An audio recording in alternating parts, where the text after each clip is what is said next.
প্ৰথমতে মুখ্যমন্ত্ৰী ডাঙৰীয়াক ধন্যবাদ জনাইছোঁ যিহেতু নেকি মুখ্যমন্ত্ৰী ডাঙৰীয়াক কথা দি কথা ৰাখিলে ৰন্ধন কৰ্মীসকলক 500 টকা এটা বঢ়াই দিয়া কথা কৈছিলে বাজেটত উলিয়াইছিলে গতিকে তেওঁলোকে এতিয়া 2000 টকা পাই আছে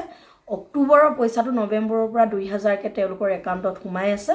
1000 টকা অসম চৰকাৰে দিয়ে এতিয়া তেওঁ মুখ্যমন্ত্ৰী ডাঙৰীয়াক ধন্যবাদ জনাইছোঁ আৰু চেন্ট্ৰেল গভৰ্ণমেণ্টে 1000 টকা দিয়ে লগতে তেওঁলোকে যেটো অৰুণোদয়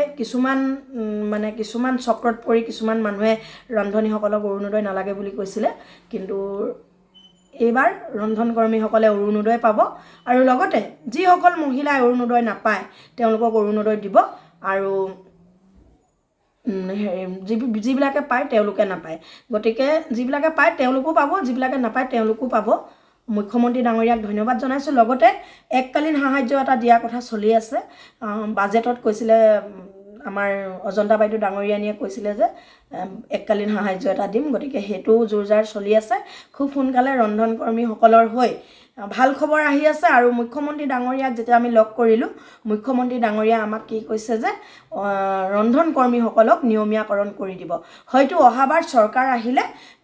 বিজেপি চৰকাৰ যদি হয় ৰন্ধন কৰ্মীসকলক নিয়মীয়াকৰণৰ ব্যৱস্থা কৰিম বুলি কৈছে মুখ্যমন্ত্ৰী ডাঙৰীয়াক ধন্যবাদ যেহেতু নেকি আমাক 500 টকা বঢ়াই দিলে 2000 টকাকে ৰন্ধন কৰ্মী একাউণ্টত পইচা সোমাই আছে আৰু মুখ্যমন্ত্ৰী ডাঙৰীয়াক আমি জানো বহুতো ভাল কাম কৰিছে আৰু ৰন্ধন কৰ্মীসকলৰ হৈ 1,07,000 ৰন্ধন কৰ্মী হৈ তেখেতে যে আমাক নিয়মীয়াকৰণ কৰি দিম বুলি কৈছে মুখ্যমন্ত্ৰী ডাঙৰীয়াক বহুত ধন্যবাদ জনাইছোঁ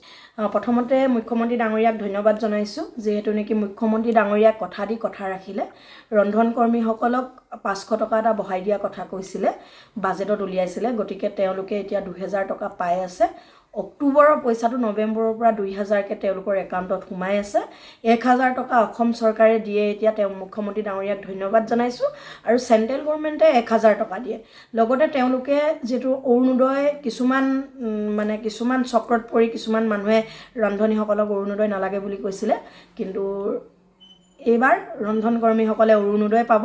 আৰু লগতে যিসকল মহিলাই অৰুণোদয় নাপায় তেওঁলোকক অৰুণোদয় দিব আৰু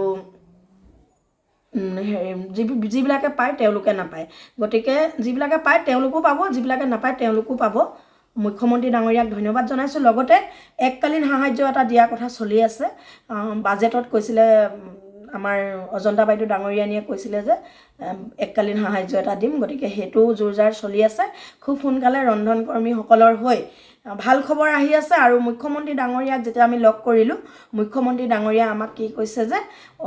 ৰন্ধন কৰ্মীসকলক নিয়মীয়াকৰণ কৰি দিব হয়তো অহাবাৰ চৰকাৰ আহিলে